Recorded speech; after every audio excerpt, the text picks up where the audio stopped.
Hello future nursing officers. तो कैसे हैं आप सब लोग। उम्मीद करता हूं कि आप सब बढ़िया होंगे और अपने एग्जाम्स की प्रिपरेशन अच्छे से कर रहे होंगे। आज हमारे सारथी बैच का लेक्चर नंबर 43 है। जैसे कि आपको पता है, हमने कम्युनिटी हेल्थ नर्सिंग के अभी तक 3 पार्ट कर लिए हैं। आज हमारी स्क्रीन पे पार्ट 4 है कम्युनिटी हेल्थ नर्सिंग का। हमने अभी तक डायमेंशन ऑफ हेल्थ देख लिया, हेल्थ कम्युनिकेशन देख लिया, इंडिकेटर्स ऑफ हेल्थ भी देख लिए हैं। अब हम इन्फेक्शन को देखेंगे। इन्फेक्शन क्या है, इन्फेक्शन किसे कहते हैं और किस तरह से इन्फेक्शन के ऊपर क्वेश्चन आते हैं, वो सारी चीजें आज हम डिस्कस करेंगे। तो सबसे पहला क्वेश्चन हमारी स्क्रीन पे क्या है, यूपी यूएमसी नर्सिंग ऑफिसर 2023 का क्वेश्चन है। क्वेश्चन क्या पूछा गया है, invasion of a susceptible host. अब देखो, इन्वेजन हुआ, इन्वेजन ऑफ है susceptible host bye a pathogen. एक पैथोजन एंटर हुआ है एक होस्ट के अंदर और micro organism resulting in a disease. अब उसमें डिजीज कॉज कर रहा है, मतलब एक ससेप्टेबल होस्ट है, इसके अंदर कोई पैथोजन एंटर हो चुका है, कोई माइक्रो ऑर्गेनिज्म एंटर हो चुका है और वो डिजीज कॉज कर रहा है। इस चीज को हम क्या कहते हैं, तो ये इन्फेक्ट हो गया। इसी को हम इन्फेक्शन कहेंगे। जब एक होस्ट के अंदर किसी पैथोजन की एंट्री होती है और उसमें डिजीज कॉज होती है, तो मतलब उसको हम क्या कहते हैं, इसी को हम इन्फेक्शन कहते हैं। डायरेक्टली डेफिनेशन से क्वेश्चन था। नेक्स्ट क्वेश्चन कहां पे पूछा गया है, राग एमएससी नर्सिंग 2014 में क्वेश्चन पूछा गया है। क्वेश्चन क्या पूछा गया है, पर्सन, एनिमल एंड और object from which infection agent is transmitted. अब ये कह रहा है पर्सन, एनिमल या कोई ऑब्जेक्ट और एन ऑब्जेक्ट फ्रॉम विच, जहां से इन्फेक्शन एजेंट जो है वो ट्रांसमिट हो रहा है, उसे हम क्या कहेंगे, इस पर्सन को क्या कहेंगे, एनिमल को, ऑब्जेक्ट को क्या कहेंगे, तो हम इसे रिजर्वायर कहेंगे, क्योंकि रिजर्वायर से जो है वो ट्रांसमिट होता है। क्लियर, तो सी आ जाएगा इसका आंसर। तो देखो क्या है, reservoir of infectious agent means any person. अब रिजर्वायर का मतलब क्या हो गया, एनी पर्सन, क्योंकि बाकी ऑप्शंस क्या थे, एजेंट, कौन सा एजेंट इसको ट्रांसमिट करवा रहा है, होस्ट आ गया जिसमें इन्फेक्शन हुई, और सोर्स तो आगे जिस सोर्स से आ रहा है। तो रिजर्वायर क्या हो गया, reservoir of infectious agent means any person, animal, plant, soil, water और substance in which an infectious agent normally live. जहां पे इंफेक्शियस एजेंट रहता है, ध्यान से देखना, ये जहां रह रहा है उसे हम रिजर्वायर कहेंगे। जहां वो इंफेक्शियस ऑर्गेनिज्म मल्टीप्लाई कर रहा है उसे रिजर्वायर कहेंगे। जहां वो ऑर्गेनिज्म रिप्रोड्यूस कर रहा है उसे रिजर्वायर कहेंगे। And allow transmission to a susceptible host, और वो एलो कर रहा है ट्रांसमिशन जो है ससेप्टेबल होस्ट में, इसको हम रिजर्वायर कहते हैं। Is it clear. Next point इसमें, सोर्स ऑफ इंफेक्शन मींस। अब सोर्स का मतलब क्या है, source of infection means the person, animal, object और substance from which an infectious agent passes to the host. तो होस्ट में पासिस हो रहा है तो उसको हम सोर्स कहेंगे। Source of infection means the person, animal, object या substance from which an infectious agent passes to the host. Next है, सोर्स इज इनिशिएटर। सोर्स क्या है, ये इनिशिएटर है, शुरुआत करवाता है किसकी, of an epidemic disease. Epidemic disease की शुरुआत कौन करवाता है, सोर्स करवाता है। तो एपिडेमिक हुआ क्या, an epidemic is a sudden incident of disease. ये सडन इंसिडेंट है डिजीज का, किसमें, in a particular area affecting many people in a short time. Short time के लिए मेनी पीपल को अफेक्ट करता है, एक सडन इंक्रीज है डिजीज का, इसे हम एपिडेमिक बोलते हैं। Is it clear. नेक्स्ट आपका आरआरबी स्टाफ नर्स 2019 में क्वेश्चन पूछा गया है। क्वेश्चन क्या पूछा गया है, what is place with in which micro organism can through and reproduce. अब वो कौन सी प्लेस है जहां पे माइक्रो ऑर्गेनिज्म या पैथोजन जो है वो रहता है और रिप्रोड्यूस करता है। क्या पोर्टल ऑफ एग्जिट आएगा, पोर्टल ऑफ एंट्री आएगा, पैथोजेनिसिटी आएगा या रिजर्वायर आएगा। तो मैंने आपको पहले ही एक्सप्लेनेशन में दिखाया था, रिप्रोड्यूस कर रहा है तो मतलब रिजर्वायर में रिप्रोड्यूस करता है। नेक्स्ट क्वेश्चन आपका ईएसआईसी स्टाफ नर्स 2019 में पूछा गया है। क्वेश्चन क्या पूछा गया है, considering the chain of infection. अब चेन ऑफ इन्फेक्शन को जब हम देखते हैं, the reservoir might be, reservoir क्या है, अब चेन ऑफ रिएक्शन को देख के हमको इनमें पहचानना है कि रिजर्वायर क्या है। क्या टिक कैरिंग लाइम डिजीज, अब उस टिक में लाइम डिजीज है, ये तो वेक्टर है, रिजर्वायर नहीं है। एंड अनइंफेक्टेड पेशेंट रिजर्वायर नहीं है क्योंकि अनइंफेक्टेड है। ए कंटेमिनेटेड वाटर सप्लाई। अब देखो कंटेमिनेटेड मतलब दूषित पानी है, उस दूषित पानी दूषित क्यों हुआ? क्योंकि उसमें माइक्रो ऑर्गेनिज्म है। अब माइक्रो ऑर्गेनिज्म इसी पानी में ग्रो भी कर रहा होगा, रिप्रोड्यूस भी कर रहा होगा। क्लियर? तो इसका आंसर क्या आ जाएगा? सी इसका आंसर आ जाएगा। Is it clear? तो देखो अगर हम बात करें यहाँ पे चेन ऑफ ट्रांसमिशन की, तो चेन ऑफ ट्रांसमिशन में आपको पता होना चाहिए कि देखो ये इन्फेक्शियस एजेंट है, ये इन्फेक्शियस एजेंट रिजर्वायर में से पोर्टल ऑफ एग्जिट, जहां से वो इन्फेक्शियस एजेंट बाहर निकलेगा। जैसे हम छींकते हैं तो अगर हम इन्फेक्टेड हैं, हम होस्ट हैं, रिजर्वायर हैं, हमारे अंदर कोई बैक्टीरिया है, कोई वायरस है, तो ठीक है हम रिजर्वायर हैं। अब यहां से जो है रिजर्वायर में से पोर्टल ऑफ एग्जिट क्या आएगा? जब मैंने छींका तो पोर्टल ऑफ एग्जिट मेरी नोज से बाहर निकला, कौन? कोई भी पैथोजन। और मोड ऑफ ट्रांसमिशन, अब ट्रांसमिशन कैसे हो सकता है उसका? तो या तो ट्रांसमिशन डायरेक्टली हो रहा है फोमाइट्स के थ्रू, या तो ट्रांसमिशन किसी इंसेक्ट के थ्रू होगा। तो ये मोड ऑफ ट्रांसमिशन आगे कौन? वेक्टर लेके जा रहा है। फिर पोर्टल ऑफ एंट्री, अब दूसरे जो होस्ट होगा, दूसरा जो पर्सन होगा जिसमें अब उस इन्फेक्शन को अंदर जाना होगा, तो उसकी पोर्टल ऑफ एंट्री देखी जाएगी। नोज से पोर्टल ऑफ एंट्री हुई, तो अब वो क्या बन गया? जिसके अंदर वो पैथोजन अभी एंटर हुआ है उसको बोलेंगे ससेप्टेबल होस्ट। फिर ये ससेप्टेबल होस्ट आगे जाके क्या बन गया? ये इन्फेक्शियस एजेंट इसके अंदर आ गया, फिर रिजर्वायर, ये सर्कल ऐसे चलता जाता है। Is it clear? Next question कहां पे पूछा गया है, ध्यान से देखेंगे। इग्नू पोस्ट बीएससी नर्सिंग 2012 में और 24 में, देखो दो बार पूछा गया। क्वेश्चन क्या है? A person who harbour disease agent without having any symptom, sign and symptom is known as. अब ये कह रहा है a person who harbours disease agent. अब देखो हार्बोर आपका मतलब अगर हार्बोर का पता है तो आपको आंसर आ जाएगा। तो हार्बोर का मतलब हो गया इन मेडिसिन। हार्बोर जो है वो रेफर करता है टू एन ऑर्गेनिज्म, सेल या एनाटॉमिकल साइट। या तो ऑर्गेनिज्म को रेफर करता है, सेल को रेफर करता है, या एनाटॉमिकल साइट को रेफर करता है, जो कि वो कंटेन करेगी दैट कंटेन्स, कंसील्स और एक्ट एज अ परमानेंट और temporary home for a pathogen. ठीक है, पैथोजन या डिजीज का टेम्परेरी होम, वो जगह। मतलब हार्बोर का मतलब हो गया ए पर्सन हु हार्बोर, मतलब वहां पे डिजीज रह रहा है। तो डिजीज रह रहा है, जिस पर्सन के अंदर डिजीज रह रहा है उस पर्सन को हम क्या कहेंगे? क्या वो पेशेंट है, क्या वो कैरियर है, क्या वो विक्टिम है, क्या वो वेक्टर है? अब देखो रह रहा है तो पेशेंट में भी रहेगा, कैरियर में भी रहेगा। लेकिन पेशेंट में कब रहेगा? जब साइन एंड सिम्टम दिखाएगा तो हम उसे पेशेंट बोलेंगे। लेकिन यहाँ क्या है? विदाउट साइन एंड सिम्टम, तो इसे हम कैरियर कहेंगे। Is it clear? तो बी इसका क्या आ जाएगा? आंसर आ जाएगा। अब ध्यान से समझो explanation. An infected person who harbour a specific pathogenic organism, जिसके अंदर स्पेसिफिक पैथोजेनिक ऑर्गेनिज्म पाए जा रहे हैं, but has no clear cut sign and symptom, या सिम्टम और sign of disease are called carrier. अब इसको हम क्या कहेंगे? इसी को हम कैरियर कहते हैं। Is it clear? क्या यहां तक बात समझ में आ रही है? नेक्स्ट पॉइंट क्या लिखा है? Carrier is potentially capable of spreading the organism to other. देखो ये बहुत इंपॉर्टेंट पॉइंट, जो कैरियर है ना, अब ये कैरियर जो है ये भी स्प्रेड कर सकता है इन्फेक्शन को। तो कैरियर में जो पोटेंशियली कैपेबल है, carrier potentially capable for spreading the organism to other, मतलब कैरियर भी इस पैथोजन को स्प्रेड करवा सकता है। समथिंग दैट कॉज, मतलब आपने देखा होगा कोविड के टाइम पे लोगों को क्वारंटीन किया जा रहा था। ये क्वारंटीन क्यों किया जा रहा था? कॉज अब होता क्या था, वो सब ससेप्टेबल होस्ट माने जाते थे। ससेप्टेबल का मतलब हमको उन पे शक है। कोई भी पर्सन जो बाहर से आ रहा था उसको पहले क्वारंटीन 10-12 दिन के लिए जो है क्वारंटीन किया जा रहा था। क्यों क्वारंटीन कर रहे थे? क्योंकि उन्हें कैरियर माना जा रहा था। क्योंकि अभी साइन एंड सिम्टम तो नहीं है, लेकिन ऐसा माना जा रहा था कि उनके अंदर अगर वायरस हुआ तो साइन एंड सिम्टम वो शो करेंगे।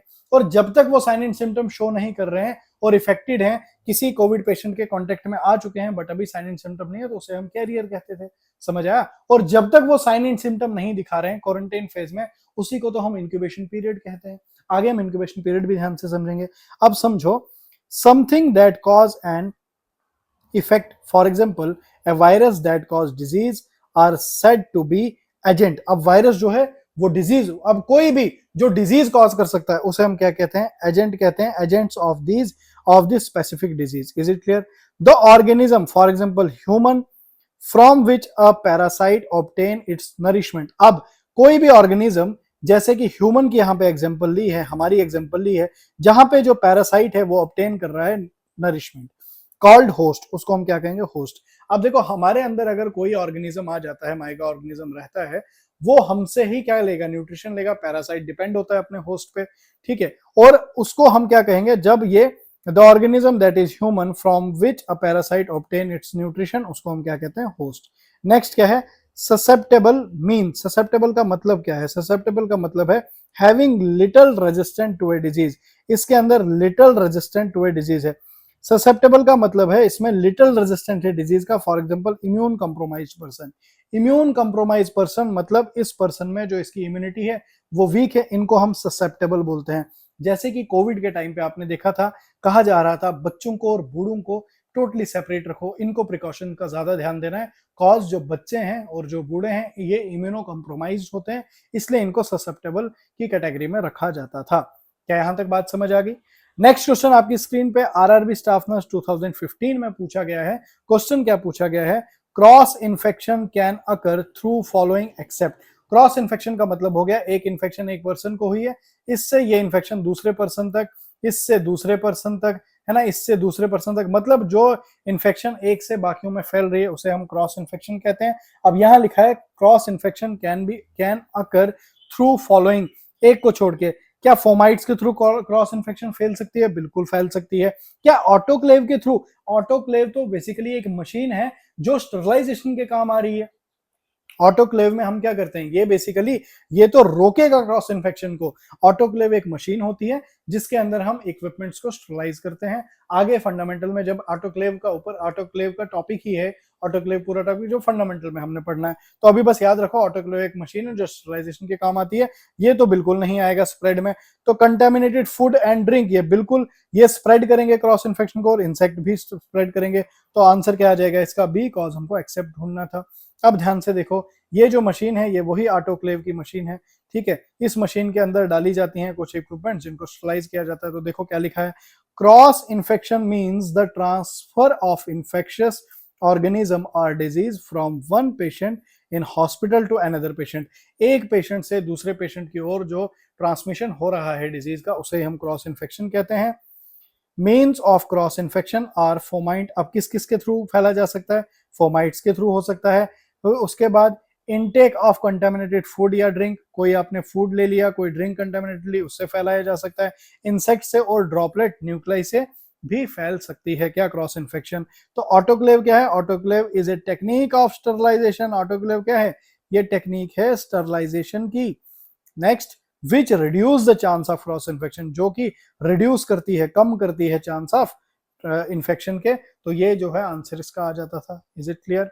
नेक्स्ट क्वेश्चन कहां पे पूछा गया है, बहुत इंपॉर्टेंट है। आरयूएचएस एमएससी नर्सिंग 2022 में, एम्स भोपाल में पूछा गया है 2018 में, एम्स रायपुर में भी पूछा गया है, और इसके साथ साथ ये नर्सिंग ये इसके साथ साथ ये स्टाफ में 2019 में आरआरबी में भी पूछा गया। तो देखो 3-4 मल्टीपल एग्जाम्स में क्वेश्चन पूछा गया है। क्वेश्चन क्या है, term nosocomial infection is use to refer as. बात है नोजोकोमियल इन्फेक्शन की। इस नोजोकोमियल इन्फेक्शन को क्या कहां रेफर करते हैं, तो कहां यूज करते हैं? तो देखो, क्या क्रॉनिक इन्फेक्शन में हम नोजोकोमियल इन्फेक्शन बोलते हैं? क्या हॉस्पिटल एक्वायर्ड इन्फेक्शन को हम नोजोकोमियल इन्फेक्शन बोलते हैं? तो बिल्कुल, हॉस्पिटल में हेल्थ केयर फैसिलिटी के अंदर जो आपको इन्फेक्शन हो जाती है उसको हम नोजोकोमियल इन्फेक्शन बोलते हैं। अब इसकी डिटेल आगे देखेंगे क्या होता है नोजोकोमियल। तो देखो, an infection acquired in hospital, कोई भी इन्फेक्शन जो हॉस्पिटल के अंदर हो रही है आपको, और any other health care setting, और किसी भी हेल्थ केयर सेटिंग में हो रही है आपको, उसको हम क्या कहते हैं? उसको हम नोजोकोमल इन्फेक्शन या हॉस्पिटल एक्वायर्ड इन्फेक्शन कहते हैं। नोजोकोमल इन्फेक्शन या साथ में क्या कहते हैं, या तो नोजोकोमल इन्फेक्शन या क्या कहेंगे, hospital acquired infection, HAI short में। तो मतलब नोजोकोमियल और हॉस्पिटल एक्वायर्ड इन्फेक्शन जो है ये दोनों क्या है? एक ही चीजें हैं। Next, patient in burn unit and surgical ICU, बहुत इंपॉर्टेंट पॉइंट। जो पेशेंट बर्न यूनिट में होते हैं या सर्जिकल आईसीयू में होते हैं, have the highest risk of nosocomial infection. तो आपसे सवाल पूछा जाता है, सबसे ज्यादा बताओ हाईएस्ट रिस्क पे कौन पेशेंट होते हैं जो नोजोकोमियल इन्फेक्शन के हैं? तो पहला बर्न आ जाता है, और आईसीयू, सर्जिकल आईसीयू के पेशेंट। इट विल अकर, कब होती है nosocomial infection? 48 hour of admission. आपके लगभग देखो, एक पेशेंट आता है, पेशेंट ए आता है हॉस्पिटल में, इसको एडमिट किया गया, ठीक है। एडमिट जैसे ही ये हुआ, इसके 48 आवर्स हुए, इस बीच जो है, इस बीच ये बीमार हो रहा है, इस बीच इसको जो भी इन्फेक्शन होगी वो हॉस्पिटल एक्वायर्ड इन्फेक्शन होगी। या तो अब इसी पेशेंट को एडमिट किया गया था, एडमिशन के बाद इसका ट्रीटमेंट चला और अब इसका डिस्चार्ज हुआ, ठीक है, डीसी लिख रहा हूं मैं शॉर्ट में, डिस्चार्ज हो गया इसका। अब डिस्चार्ज होने के बाद 48 आवर्स तक अब ये घर में है, इस बीच इसको इन्फेक्शन हुई तो इसको भी हम हॉस्पिटल एक्वायर्ड इन्फेक्शन कहेंगे। मतलब एडमिशन के 48 घंटे और डिस्चार्ज के 48 घंटे के बाद इनके बीच में जो भी इन्फेक्शन होता है उसे नोजोकोमियल कहते हैं। तो देखो क्या लिखा है, it will occur from 48 hour of admission in a hospital to within of 48 from discharge. तो डिस्चार्ज के 48 घंटे के बाद और हॉस्पिटल में एडमिशन के 48 आवर्स, एडमिशन के बाद 48 आवर्स तक जो भी डिजीज होगा, जो भी इन्फेक्शन होगा उसे हम हॉस्पिटल एक्वायर्ड इन्फेक्शन कहेंगे। ठीक है, होप सो कि आपको समझ आ रहा होगा। नेक्स्ट क्वेश्चन आरयूएचएस में पूछा गया है 2021 में। क्वेश्चन क्या है, नोजोकोमियल इन्फेक्शन यूजुअली अकर कितना टाइम यार, 48 आवर। क्लियर, देखो 48 बी टिक करो और आगे बढ़ो, ज्यादा टाइम नहीं लगाना इसमें। Infection that appear with in 48 hour of discharge, तो क्या बोलेंगे इसको, नोजोकोमियल इन्फेक्शन। तो देखो कहीं है nosocomial hospital acquired nosocomial, C answer. Clear. Next question AIIMS Bhopal nursing officer में पूछा गया है 2018 में और इग्नू पोस्ट पीएससी नर्सिंग 2015 में। क्वेश्चन क्या पूछा गया है, कॉमन टाइप या site of nosocomial infection is. याद रखना कॉमन टाइप या साइट जैसे आपको पूछेगा तो यहाँ पे आ जाता है आपका यूरिनरी ट्रैक इन्फेक्शन। तो यूटीआई जो है ये कॉमन टाइप या साइट होता है नोजोकोमियल इन्फेक्शन का। तो देखो most frequent type of hospital acquired infection in adult is, तो एडल्ट में क्या होता है, यूरिनरी ट्रैक इन्फेक्शन, जो कि कितने परसेंट है, 36%। Is it clear. Followed by surgical site infection, इसके बाद जो है सर्जिकल साइट इन्फेक्शन आता है दूसरे नंबर पे, तो ये कितना है 20%। मतलब सबसे ज्यादा 36% कौन है, यूटीआई। इसके बाद 20% कौन है, सर्जिकल साइट इन्फेक्शन, एसएसआई लिख रहा हूं मैं इसको, ठीक है। नेक्स्ट जो है, नेक्स्ट पॉइंट क्या है, intense care unit ICU are the primary site of hospital acquired infection responsible for 25% of HAI. मतलब लगभग 25% जो हॉस्पिटल एक्वायर्ड इन्फेक्शन हो रही है ये किन पेशेंट्स में होती है, आईसीयू पेशेंट में होती है। इंटेंस केयर यूनिट जो है ये प्राइमरी साइट होती है हॉस्पिटल एक्वायर्ड इन्फेक्शंस की। Is it clear. Next question कहां पे पूछा गया है, आरआरबी स्टाफ नर्स 2019 में क्वेश्चन पूछा गया है। क्वेश्चन क्या पूछा गया है, most common hospital acquired infection is. Most common hospital acquired infection क्या है, क्या रेस्पिरेटरी है, क्या किडनी है, तो किडनी कोई इन्फेक्शन है, ब्लैडर कोई इन्फेक्शन है, डाइजेस्टिव सिस्टम कोई इन्फेक्शन है, या रेस्पिरेटरी। देखो डाइजेस्टिव सिस्टम नहीं आएगा, ब्लैडर नहीं आएगा, किडनी, तो रेस्पिरेटरी सिस्टम में most common hospital, most relevant answer आपका रेस्पिरेटरी आ जाता है। Is it clear. Next question GMCH nursing officer 2022 में पूछा गया है, all of the following are preventable hospital acquired infection. ये कह रहा है ये सभी जो भी हमको दिए गए हैं, मतलब सभी दिए गए हैं हमको हॉस्पिटल एक्वायर्ड इन्फेक्शन। क्लियर। तो all of the following are preventable hospital acquired, but क्या प्रिवेंटेबल, इनको हम प्रिवेंट कर सकते हैं। तो प्रिवेंटेबल हॉस्पिटल एक्वायर्ड इन्फेक्शन दिए हैं एक को छोड़ के। क्या वेंटिलेटर एसोसिएटेड निमोनिया को हम ठीक कर सकते हैं, क्या पहले ये हॉस्पिटल एक्वायर्ड इन्फेक्शन है, बिल्कुल है, और प्रिवेंटेबल है, बिल्कुल है। Catheter associated urinary track infection, तो ये मोस्ट कॉमन होता है यूटीआई के लिए, ये रीजन माना जाता है इंडोलिंग कैथेटर, तो ये भी प्रिवेंटेबल है। कैनुला एसोसिएटेड थ्रोम्बोफेलेबिस, जब हम कैनुला लगा रहे हैं उससे थ्रोम्बोफेलेबिस हो रहा है, क्या ये हॉस्पिटल एक्वायर्ड इन्फेक्शन है, बिल्कुल है, प्रिवेंटेबल है, बिल्कुल है। ड्रग एसोसिएटेड टॉक्सिसिटी, ये तो पहले हॉस्पिटल एक्वायर्ड इन्फेक्शन है ही नहीं, तो drug associated toxicity is not a hospital acquired infection, तो यहीं से खारिज हो गया, ये आंसर इसका डी आ जाएगा। तो देखो drug associated toxicity is not a hospital acquired infection. Is it clear. Next question कहां पे पूछा गया है, जीएमसीएच चंडीगढ़ स्टाफ नर्स 2015 में क्वेश्चन पूछा गया है। क्वेश्चन क्या पूछा गया है, a patient has an indwelling uterine catheter from 48 hour in the pre-operative period। तो pre-operative period 48 hours जो है इसको indwelling catheter लगाया गया। ऑन रिविजिटिंग आफ्टर 1 वीक, और एक हफ्ते के बाद जब वो पेशेंट आता है, he has a urinary track infection UTI, this infection is called.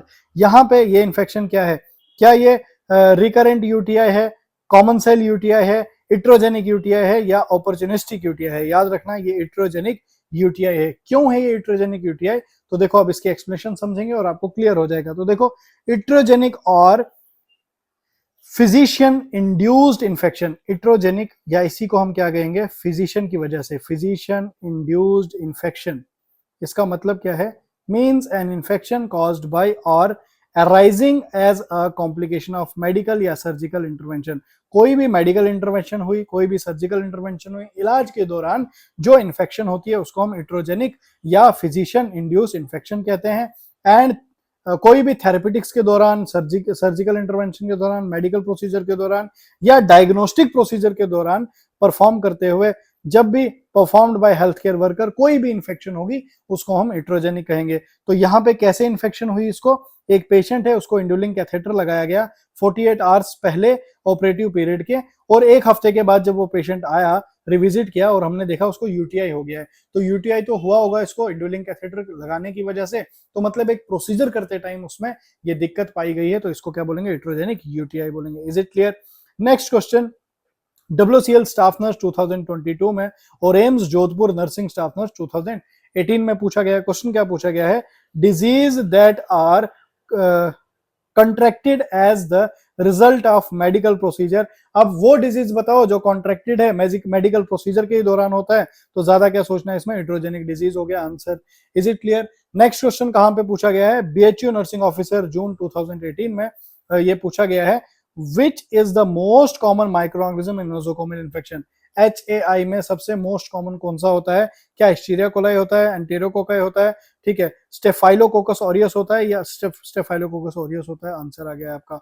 तो देखो अगर हम बात करेंगे अकॉर्डिंग टू CDC, CDC क्या है, centre for disease control and prevention, centre for disease control and prevention के मुताबिक जो है, according most common pathogen that cause nosocomial infection are, सबसे पहले नंबर पे स्ट्रेप्टोकोकस, ये सॉरी स्टेफाइलोकोकस ऑरियस होता है, फिर स्यूडोमोनास होता है और इकोलाई भी आता है, बट सबसे इनमें से सबसे मोस्ट रेलेवेंट आंसर क्या है, staphylococcus aureus. Is it clear? Next question UP UMC में पूछा गया है 2023 में, विच of the following organism is an obvious source for hospital infection that grow in a hand lotion. अब ये कह रहा है इनमें से बताओ ऑर्गेनिज्म, हमको बताना है, इज अ ऑब्वियस सोर्स, ये ऑब्वियस सोर्स है of hospital infection that grow, hospital infection हो रही है, हॉस्पिटल में इन्फेक्शन हो रहा है, मतलब कोई ऑर्गेनिज्म है जो कि ऑब्वियस सोर्स है हॉस्पिटल इन्फेक्शन का, और वो ग्रो कर रहा है कहां, हैंड लोशन के अंदर। तो हैंड लोशन के अंदर भी यह ऑर्गेनिज्म ग्रो कर सकता है, तो इसका आंसर क्या आ जाएगा, याद रखना,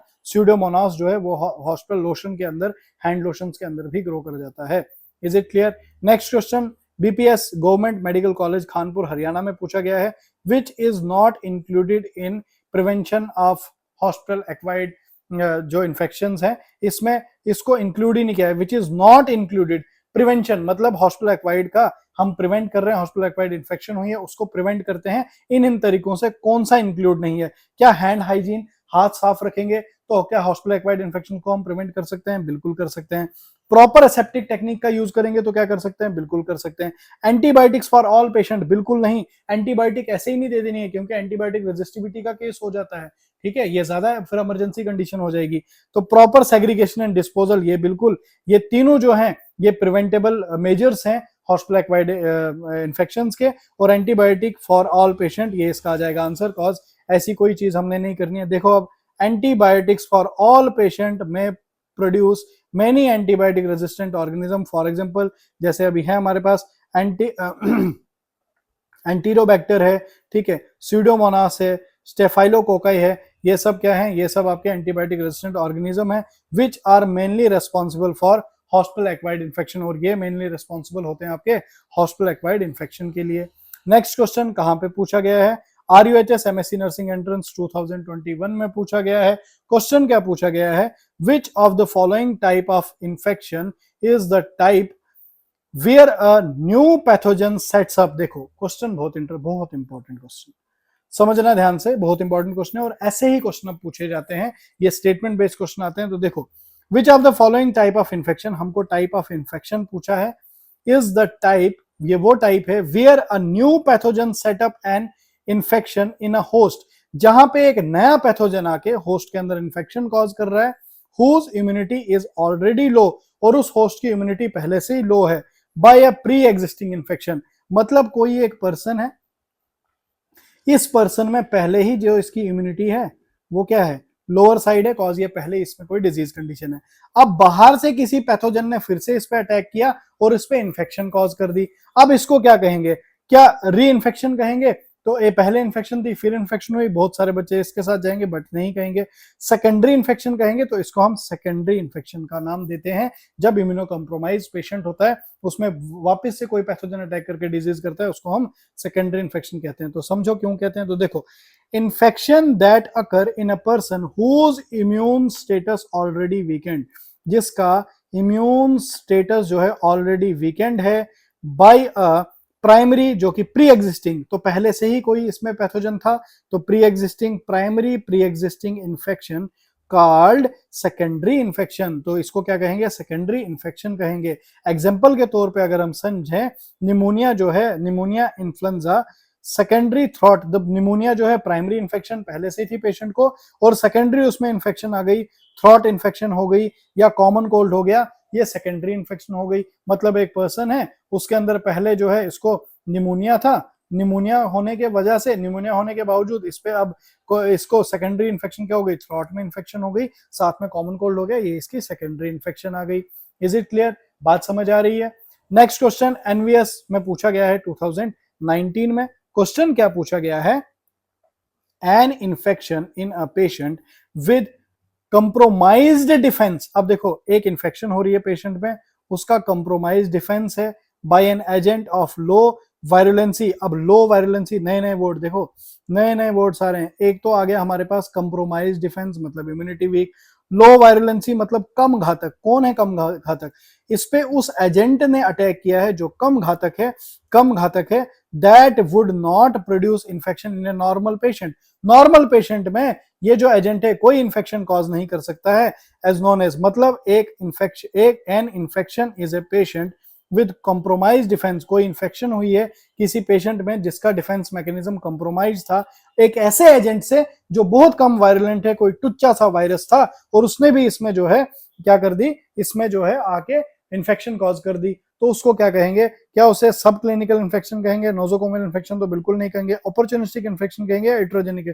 इट्रोजेनिक भी नहीं कहेंगे, तो इसको हम कहेंगे अपॉर्चुनिस्टिक इन्फेक्शन। तो अपॉर्चुनिस्टिक इन्फेक्शन ध्यान से समझना। अब ये स्लाइड पे एक एक चीज मैं बिल्कुल आपको इजी वे में समझा दूंगा। अब आपको यहाँ पे कंफ्यूजन, क्योंकि ये कम्युनिटी का एक ऐसा पोर्शन है जहां पे थोड़ा कंफ्यूजन रहता है, बट अगर हम बेसिक से ध्यान से एक एक चीजों को ब्रेकआउट करके पढ़ते हैं तो हमको फिर कंफ्यूजन नहीं रहता। तो देखो क्या लिखा हुआ है यहाँ पे, any infection that result from a defective immune system, कोई भी इन्फेक्शन जो डिफेक्टिव इम्यून सिस्टम में हो रही है, that can not defend against pathogen normally found in environment called opportunistic infection. Normally जो पैथोजेंस किसी में जाके इन्फेक्शन कॉज नहीं करते थे और एक जो इम्यूनो कॉम्प्रोमाइज्ड पेशेंट है उसके अंदर जाके वो इन्फेक्शन कॉज कर रहे हैं, तो वो अपॉर्चुनिस्टिक इन्फेक्शन उसको हम बोलते हैं। फॉर एग्जांपल, ये अपॉर्चुनिस्टिक इन्फेक्शन की एक एग्जांपल अगर मैं आपको दूं, जो एचआईवी का पेशेंट है उसमें टीबी जो है हो जाता है, तो एचआईवी के पेशेंट में, जो एचआईवी का पेशेंट है उसमें छोटे छोटे वायरस आके, टुच्चे वायरस आके जो है आके उसमें इन्फेक्शन कॉज कर जाते हैं, क्योंकि उसका जो डिफेंस मैकेनिज्म है वो कॉम्प्रोमाइज्ड है पहले से ही। तो उसके अंदर कोई भी इन्फेक्टिव एजेंट आके जो नॉर्मल कंडीशंस में इम्यून सिस्टम फाइट कर लेता था उन वायरसेस से, बट उस पर्सन में जिसमें पहले से ही इम्यूनिटी उसकी कंप्रोमाइज्ड है, उसके अंदर आके भी कोई वायरस आके अटैक कर जाता है, उसको हम अपॉर्चुनिस्टिक इन्फेक्शन कहते हैं। ठीक है, नेक्स्ट है an infection that occur when a resistant flora start to proliferate and produce infection in organism in which there are normally common cell called opportunistic infection। वही है, बस आपने इतना याद रखना है कि इम्यूनो कॉम्प्रोमाइज्ड है और उसके अंदर वो हो रहा है। ठीक है, कॉमन सेल का मतलब क्या है? यहाँ पे एक वर्ड आ गया कॉमन सेल। कॉमन सेल का मतलब समझो, ऐसे ऑर्गेनिज्म जो दूसरे ऑर्गेनिज्म के साथ रहकर फायदा लेते हैं, लेकिन दूसरे को कोई भी दूसरे को ना फायदा होता है ना ही नुकसान होता है। ठीक है, कोई ऑर्गेनिज्म, जैसे हमारी बॉडी में कुछ बैक्टीरिया रहते हैं, तो जैसे ह्यूमन इंटेस्टाइन में कुछ बैक्टीरिया फूड और शेल्टर लेते हैं बिना हार्म के, हमको कोई हार्म नहीं पहुंचाते लेकिन हमारी बॉडी में रहते हैं। Is it clear? Next question कहां पे पूछा गया है? RUHS post BSc nursing entrance 2019 में क्वेश्चन क्या पूछा गया है? In which type of infection the organism that are normally commensal in the human, अब ह्यूमन में नॉर्मली कॉमन सेल कर रहा है, become pathogenic when the body's immune defense are compromise. अब देखो यहाँ फिर से अपॉर्चुनिटी ढूंढी इसने, क्या ये अपॉर्चुनिस्टिक आएगा यहाँ पे? तो बिल्कुल आएगा, क्योंकि ये नॉर्मली हमारी बॉडी में पाए जाते थे और हमको कोई हार्म नहीं पहुंचाते थे, लेकिन जैसे ही हमारी इम्यूनिटी कम हुई और इन्होंने हम पे अटैक कर दिया तो वापस से क्या आ जाएगा? अपॉर्चुनिस्टिक इन्फेक्शन, इसका आंसर आ जाएगा। नेक्स्ट क्वेश्चन कहां पे पूछा गया है? पीजीआई रोहतक में पूछा गया है 2017 में। An infection which is present in an individual but not sufficient to result in a disease. मतलब यहां पे क्या कह रहा है? यहां पे ये कह रहा है कि एक इन्फेक्शन है, N infection which is present in an individual, मतलब इंडिविजुअल में इन्फेक्शन प्रेजेंट है, बट नॉट सफिशिएंट, लेकिन वो सक्षम नहीं है रिजल्ट डिजीज, उसमें डिजीज कंडीशन रखने के लिए वो सक्षम नहीं है। तो इसका आंसर क्या आएगा? लेटेंट इन्फेक्शन आएगा, क्लिनिकल इन्फेक्शन आएगा, या सब क्लिनिकल इन्फेक्शन आएगा? तो इसका आंसर आ जाएगा सब clinical infection. Is it clear? तो क्या मतलब हो गया सब क्लिनिकल इन्फेक्शन का? तो देखो, सब clinical infection means an infection, ये वो इन्फेक्शन है दैट इज इम्यूनोलॉजिकली कंफर्म, जो कि इम्यूनोलॉजिकली कंफर्म है, but does not produce obvious symptoms या साइन, कोई साइन और सिम्टम ये शो नहीं करता है। तो लेटेंट इन्फेक्शन की अगर मैं बात करूं, यहां पे एक लेटेंट इन्फेक्शन भी दिया है, तो लेटेंट इन्फेक्शन का मतलब हो गया an infection that is hidden, जो छुपी हुई है, इनएक्टिव है या डोरमेंट है। Is it clear? Next question कहां पे पूछा गया है? जीएमसीएच चंडीगढ़ 2019 में ये क्वेश्चन पूछा गया है। क्वेश्चन क्या पूछा गया है? Stages of infection in correct sequence order. अब हमको स्टेजेस, टोटल में अगर आपको बताऊं तो 5 स्टेजेस होती है इन्फेक्शन की, इसको हमने एक सीक्वेंस ऑर्डर में अरेंज करना है। तो मैं आपको डायरेक्टली आंसर पहले बता देता हूं, द इंक्यूबेशन, प्रिमोडियल इलनेस, ये इसका आंसर है। तो देखो इस तरह से आप स्टेजेस को देखेंगे तो क्या क्या स्टेजेस होती हैं। सबसे पहले ये जो है आप देख सकते हो, ये टाइम का ग्राफ है, और साथ में ऊपर की तरफ हम जाएं तो इंटेंसिटी ऑफ सिम्टम्स है। सबसे पहले आ जाता है इंक्यूबेशन पीरियड। ये इंक्यूबेशन पीरियड कौन सा होता है? जिसमें इफेक्टेड तो हुआ पेशेंट, बट इसने कोई साइन एंड सिम्टम नहीं दिखाए। जैसे ही पहला साइन एंड सिम्टम दिखाता है, उसके बाद स्टार्ट हो जाती है प्रिमोडियल स्टेज। फिर उसके बाद आ जाती है इसमें पीरियड ऑफ इंटेंसिविटी, जब काफी ज्यादा पैथोजेनिसिटी आ जाती है। तो ये सारी चीजें मैं आगे आपको पढ़ाऊंगा, आगे आपको दिखाऊंगा। तो देखो नेक्स्ट स्लाइड पे अब हम समझते हैं, एक एक चीज को डिकोड करते हैं। There are 5 stages of infection. तो स्टेजेस कितनी है इन्फेक्शन की?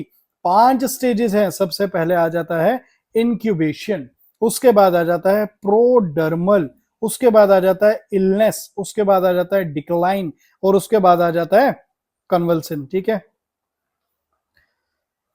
अब एक एक चीज को हम यहां पे डिकोड करेंगे। ठीक है, एक एक चीज को मैं आपको समझाऊंगा यहां पे। ठीक है, कन्वलेंस स्टेज सबसे लास्ट आ जाती है। अब पहला है इंक्यूबेशन पीरियड, ठीक है, दूसरा है प्रोडर्मल स्टेज, तीसरा है इलनेस स्टेज, चौथा है डिक्लाइन स्टेज, ठीक है, और लास्ट है कन्वल्सेंट स्टेज।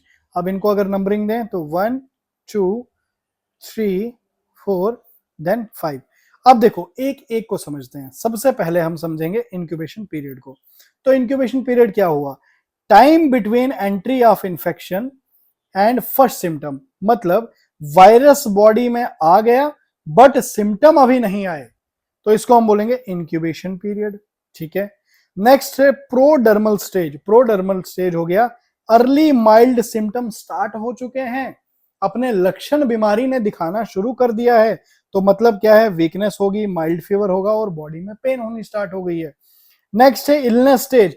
अब disease fully develop with clear symptom, अब डिजीज ने अपने सिम्टम दिखाने शुरू कर दिए हैं पूरी तरह से, मतलब हाई फीवर होगा, कफ होगा, रैशेज एटसेट्रा होंगी। डिक्लाइन स्टेज, मतलब इलनेस हो गई, अब उसके बाद डिक्लाइन आएगा, मतलब सिम्टम्स जो है वो start decreasing and recovery begin, अब रिकवरी पेशेंट की शुरू हो रही है। मतलब मैं अगर आपको सीधा सीधा समझाऊं, कोविड से आप गुजरे हुए हो, कोविड यहाँ पे 2020 में कोविड के काफी केसेस थे, तो हमको वहां पे एक चीज पता चली थी कि क्वारंटीन किया जा रहा है पेशेंट्स को। ये क्वारंटीन क्या होता था? क्वारंटीन में बेसिकली पेशेंट को सेपरेट किया जाता था। वो पेशेंट नहीं है अभी, बेसिकली जो भी ससेप्टेबल होस्ट था, जिसपे हमको शक था, उसको हम 13 से 14 डेज तक जो है अलग सेपरेटली रखते थे। क्यों रखा जाता था? क्योंकि ऐसा माना जाता था कि ये जो है इन्फेक्टेड है, बट इसमें कोई साइन एंड सिम्टम नहीं है। मान के चलो एक पर्सन है, उसके अंदर कोविड का वायरस है, लेकिन अभी उसने कोई साइन एंड सिम्टम नहीं दिखाए, तो वो कोई साइन एंड सिम्टम नहीं दिखा रहा, तो उसको क्या बोलेंगे, वो इंक्यूबेशन पीरियड में है। जैसे ही उसने थोड़ा माइल्ड साइन एंड सिम्टम दिखाया तो वो प्रोडर्मल स्टेज में आ गया। फिर जब उसने ड्रास्टिक साइन दिखाए, हाई फीवर हो गया, टेस्ट खत्म हो गया, ठीक है, कोविड का पीक जब आया तो वहां पे उसने जो है पूरा अपना इलनेस स्टेज दिखाया। फिर एक टाइम आएगा कि अब सिम्टम कम होने स्टार्ट होंगे, बॉडी में एक थोड़ा कम होगा, जो बहुत हाई ग्रेड फीवर था वो लो ग्रेड पे चले जाएगा, तो बॉडी अब रिकवर करने लगी, तो इसे बोलेंगे डिक्लाइन स्टेज। और लास्ट स्टेज क्या आ जाता है आपका, कन्वल्सेंट स्टेज आता है, जिसको हम रिकवरी पीरियड बोलते हैं आफ्टर इलनेस, जहां पे body gradually return to normal strength and health, जहां पे बॉडी रिटर्न हो जाती है अपनी नॉर्मल स्ट्रेंथ और हेल्थ के लिए, ठीक है। अब नेक्स्ट क्या है, एग्जांपल क्या है इसकी, पेशेंट डिजीज से रिकवर हो चुका होता है, बट वीकनेस जो है, फटीग अभी नहीं, अभी हो सकता है, ठीक है, यहाँ पे हो सकता है, लेकिन अब रिकवरी स्टेज पे। तो मैं उम्मीद करता हूं कि ये पांचों स्टेजेस आपको अच्छे से क्लियर हुई होंगी। अब देखो क्वेश्चंस इन्हीं स्टेजेस से पूछा गया है। BHU staff nurse 2016, IGNOU post basic nursing 2011 में पूछा है। क्वेश्चन क्या पूछा गया है, period between entry of agent of disease and before appearance of clinical sign. तो ये कौन सा है, ये कौन सा स्टेज आ गया, आपको क्या पूछा गया है, मतलब ये कह रहा है एक पर्सन में डिजीज की एंट्री हो चुकी है, एजेंट की एंट्री हो चुकी है, लेकिन इसने साइन एंड सिम्टम अभी तक शो नहीं किए हैं, तो ये कौन सी स्टेज हो जाती है, क्या ये प्रोडर्मल स्टेज है, क्या ये प्री क्लिनिकल पीरियड है, क्या ये इंक्यूबेशन पीरियड है, तो ये इंक्यूबेशन पीरियड है फर्स्ट, इज इट क्लियर, तो इंक्यूबेशन पीरियड। अब ये पांचों मैंने आपको पढ़ा दिए हैं, तो अब एक एक को समझते हैं। चलो, इंक्यूबेशन पीरियड क्या है, time interval between entry of infection in the host to the appearance of the first sign and symptom. तो ये जैसे ही एंट्री होती है एजेंट के अंदर, एक पहला साइन एंड सिम्टम जैसे शो करेगा, उस टाइम तक हम क्या बोलते हैं, प्रीमोडियल पीरियड बोलते हैं। Term latent period used for non infectious disease, और नॉन इन्फेक्शियस डिजीज के लिए हम इसी को लेटेंट पीरियड का नाम देते हैं। नेक्स्ट है प्रोडर्मल पीरियड। अब यहाँ पे प्रोडर्मल पीरियड भी था, ये प्रोडर्मल पीरियड क्या है, जिसको हम प्रिकर्सल बोलते हैं, ठीक है। Interval between entry of disease and appearance of earliest sign. अब अर्लीस्ट साइन, पहला sign, that might indicate start of disease before specific symptom appear. मतलब यहाँ पे स्पेसिफिक सिम्टम अभी नहीं आए, तो माइट सा पहला माइनर सा सिम्टम आया है, it refer to period after incubation, incubation के जस्ट बाद वाला period, and before the characteristic symptom of infection occur. अभी कैरेक्टरिस्टिक सिम्टम जो उस बीमारी के स्पेसिफिक सिम्टम थे वो नहीं आए, लेकिन इंक्यूबेशन पीरियड का एंड हुआ, ये जो बीच का टाइम था इसको हम प्रोडर्मल पीरियड कहते हैं। नेक्स्ट है प्री क्लिनिकल पीरियड। तो देखो प्री क्लिनिकल भी पूछा गया है। प्री क्लिनिकल क्या है, period from entry of pathogen, ये एंट्री हो चुकी है पैथोजन की, to definite diagnosis of disease. अभी डायग्नोसिस नहीं हुआ है, period from entry of pathogen, जैसे एंट्री हो गई पैथोजन की, वहां से लेकर अब डायग्नोसिस ऑफ डिजीज, जैसे डायग्नोसिस ऑफ डिजीज, इस टाइम फेज को क्या बोलते हैं, प्री क्लिनिकल पीरियड, क्योंकि अभी डायग्नोसिस जो है, डायग्नोसिस ऑफ डिजीज नहीं हुआ है। जैसे डायग्नोसिस ऑफ डिजीज हो गया, इसके बाद नेक्स्ट फेज स्टार्ट हो जाता है, मतलब पैथोजन एंटर हुआ और डायग्नोसिस तक, इस पीरियड को हम प्री क्लिनिकल बोलते हैं। नेक्स्ट क्या था, नेक्स्ट था ससेप्टेबल पीरियड। ये ससेप्टेबल पीरियड कौन सा है, period having little resistant to disease, जहां पे लिटिल रेजिस्टेंट है डिजीज के खिलाफ और फॉरेन पैथोजन, इसको हम ससेप्टेबल पीरियड कहते हैं। क्या यहां तक बात समझ आ गई। नेक्स्ट क्वेश्चन कहां पे पूछा गया है, आरआरबी स्टाफ नर्स 2019 में, एम्स भुवनेश्वर में क्वेश्चन पूछा गया है 2018 में, और राक एमएससी नर्सिंग 2016 में। देख रहे हो 3 मल्टीपल एग्जाम्स में अलग अलग ईयर्स में सेम क्वेश्चन पूछा गया है, तो क्वेश्चन कितना इंपॉर्टेंट है यहां से हमें पता चल रहा है। तो क्वेश्चन क्या है, टाइम इंटरवल बिटवीन इन्वेजन और एंट्री ऑफ इन्फेक्शन, मतलब इन्वेजन मतलब एंटर करना, तो ये कह रहा है कि टाइम इंटरवल बताओ जब एक पैथोजन एंटर करता है, इन्फेक्शियस एजेंट एंटर करता है, and appearance of first sign and symptom, तो इसको हम क्या बोलते हैं, वापस से वही सेम सवाल, incubation period, tick, and then आगे बढ़ो। Easy question. Next question RRB staff nurse 2015 में पूछा गया है, in infection disorder, infectious disorder में the period between exposure and development of disease. अब डेवलपमेंट ऑफ डिजीज नहीं हुई है, एक्सपोजर हो चुका है, तो इंक्यूबेशन पीरियड के बारे में बात हो रही है।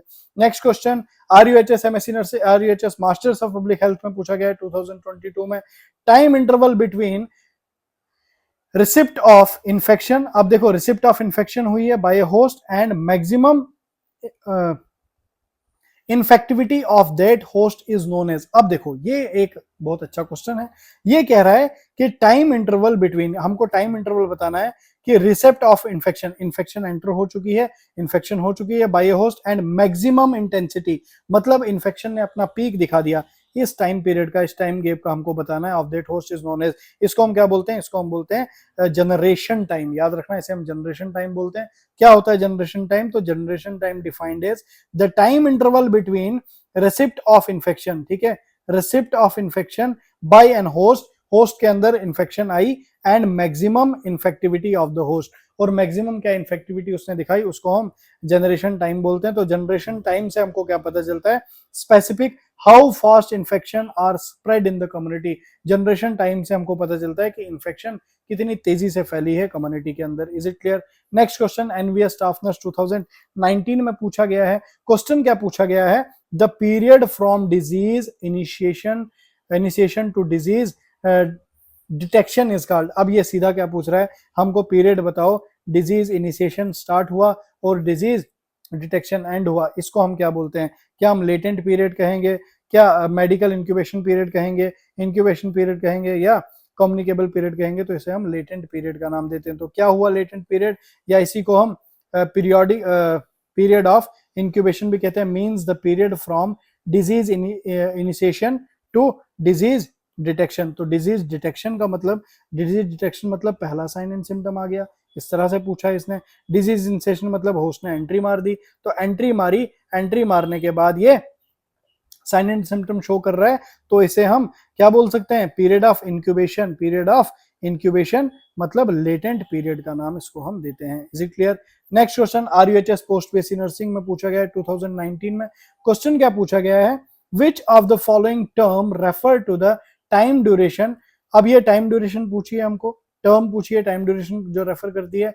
Which an infectious agent may be transferred directly और indirectly from an infected person to another person. Infected person से अनदर पर्सन में ट्रांसमिट कर सकता है जो पैथोजन है, इसका हमको टाइम ड्यूरेशन का हमको रेफरल बताना है। तो क्या हम इसको इंक्यूबेशन पीरियड कहेंगे या कम्युनिकेबल पीरियड कहेंगे? तो फैल रहा है एक दूसरे से, नाम से पता चल रहा है, कम्युनिकेबल पीरियड कहेंगे। तो देखो, in epidemiology the time duration which an infectious agent is transmissible, वो टाइम ड्यूरेशन जहां पे इन्फेक्शियस एजेंट जो है ट्रांसमिसेबल है, फैलने की क्षमता रखता है, डायरेक्टली और इनडायरेक्टली फ्रॉम, डायरेक्टली मतलब सीधा पर्सन से पर्सन, इनडायरेक्टली मतलब किसी वेक्टर की रिक्वायरमेंट है इसको, ठीक है।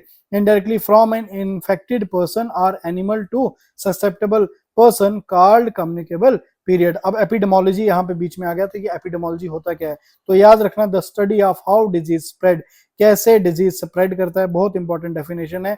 डिजीज कैसे स्प्रेड करता है, हु गेट अफेक्टेड, कौन अफेक्टेड हुआ, व्हाई दे अकर, क्यों हुआ, एंड हाउ टू प्रिवेंट, कैसे प्रिवेंट करें, and control them in population, ये सब किस में आता है? एपिडेमोलॉजी में आता है। तो सिंपल डेफिनेशन की अगर हम बात करें तो study of distribution and cause of disease. तो स्टडी ऑफ डिस्ट्रीब्यूशन, कैसे डिस्ट्रीब्यूट हुआ और क्या कॉज था डिजीज का, डिजीज इन द पीपल, तो इसका जो ये है एपिडेमोलॉजी की डेफिनेशन। Is it clear? तो देखो आज हमने बहुत बहुत बहुत इंपॉर्टेंट सीएचएन के टॉपिक को देखा, बहुत इंपॉर्टेंट क्वेश्चंस आपके आए हैं, बहुत सारे एग्जाम्स में इस तरह के क्वेश्चन पूछे जाते हैं, थोड़ा सा ये कंफ्यूजिंग टॉपिक रहता है, बट अगर कहीं भी आपको दिक्कत आई तो वीडियो को थोड़ा पॉज करके या पीछे करके देखना। अगर फिर भी किसी पॉइंट में आपको डिफिकल्टी रहती है तो आप कमेंट कर सकते हो, अदरवाइज नेक्स्ट टॉपिक में थोड़ा सा अगर कुछ इसमें कमी पेशी रही होगी तो अगले लेक्चर में हम उसको पूरा करने की कोशिश करेंगे। अब ये जो इमेज आपके सामने आ रही है, ईयर ऑफ हॉस्टल स्ट्रगल, जो आप अभी स्ट्रगल कर रहे हो, यहाँ पे आप बैठे हुए हो, अब हो सकता है आप अपना घर बार छोड़ के कहीं पीजी में बैठे हुए हो, कहीं कोचिंग सेंटर में बैठे हो, या कहीं भी आप घर से दूर हो या घर में भी इवन बैठे हुए हो, तो सब अभी अपने मजे या जो भी तुम्हारे इर्द गिर्द चल रहा है हर चीज को तुमने ताक पे रखा है। किस लिए? क्योंकि तुमको यहाँ पे सिलेक्शन लेना है, तुमको यहाँ पे जो है नर्सिंग ऑफिसर बनना है। तो गवर्नमेंट जॉब के लिए, हॉस्पिटल की रिस्पेक्ट के लिए, एक अच्छी इकोनॉमिकल सपोर्ट जिससे तुम अपने घर वालों के और अपने सपने पूरे कर सको, तो इसके लिए जो तुम सेक्रीफाइस कर रहे हो, तो यही जो है एक एस्पिरेंट की पहचान है कि वो इस टाइम के जो सेक्रीफाइस, इस टाइम पे कुछ भी उसके एनवायरनमेंट में चल रहा है, बट उसका फोकस सिर्फ और सिर्फ अपनी पढ़ाई के ऊपर है और अपनी सिलेक्शन के ऊपर है। तो जरूर ये जो चेंज है ये जो चेंज है, ये जो शिफ्ट है, ये आपकी लाइफ में जरूर देखने को मिलेगा। लास्ट पे बस यही चीज मैं आपको बताऊं कि इंस्टाग्राम को जरूर फॉलो करें, क्योंकि यहाँ पे काफी ज्यादा कंटेंट आपको नर्सिंग ऑफिसर बनाने के लिए रील्स के जरिए, पोस्ट के जरिए आप तक पहुंचाया जा रहा है। एंड देन व्हाट्सएप को जरूर ज्वाइन करो। व्हाट्सएप एंड टेलीग्राम तो मस्ट है, कॉज यहाँ पे हर दिन हर सुबह आपको क्वेश्चंस देखने को मिलते हैं जो कि रेलेवेंट क्वेश्चंस होते हैं, जो आपके एग्जाम्स में पूछे गए हैं, वो क्वेश्चंस मिलते हैं। तो तीनों प्लेटफॉर्म पे आपको जुड़ना है,